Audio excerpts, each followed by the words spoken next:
Have you ever wondered who the antagonist is in Romeo and Juliet? Have you ever considered it might not be a character and might instead be fate? Hello, I'm Mrs. Hollinshead and welcome to my 3-minute thoughts where I introduce an idea about something in GCSE English that you may not have considered before. Today I'm going to talk about how fate works in the play and what Shakespeare is saying about it. So I'm basing this argument on some ideas from a critic called Douglas Waters.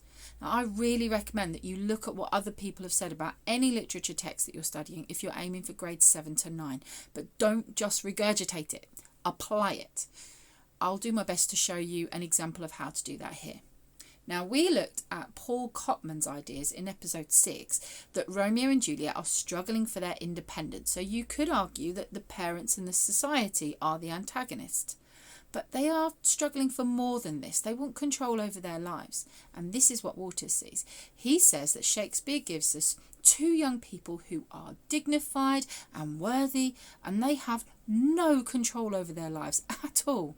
He says that Shakespeare portrays their love and loyalty to each other in a way that endears them to us, so that how they feel becomes more important to the audience than the fate we know is waiting for them.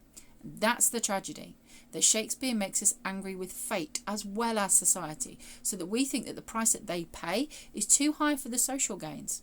So, first of all, in the prologue, they are star-crossed lovers. So Shakespeare hints at some evil influence at the time they were born. Astrology was seen as a real science in his time, but what you need to know is that Shakespeare doesn't talk about it in the way his contemporaries did.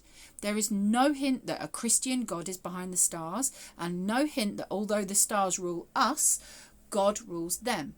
The way he presents astrology and fate is borrowed from ancient Greece and Rome, possibly because he didn't want to be accused of criticising God in his presentation of fate.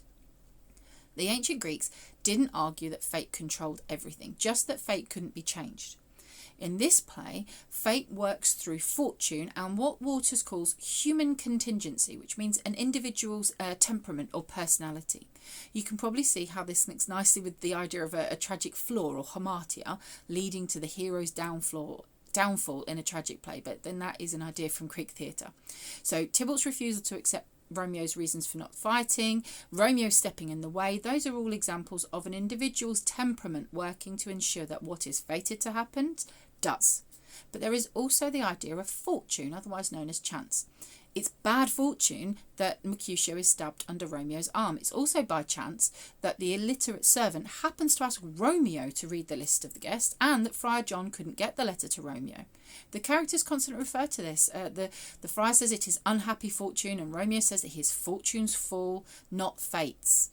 This play becomes a tragedy because fate works with fortune and human contingency to upset the timing of events, and this is what prevents Romeo and Juliet from having their happy ending. But what do you think? Do you agree that fate is the antagonist? Do you think that it is really the parents and the other adults that cause the problems for the two lovers? I don't know. Comment below.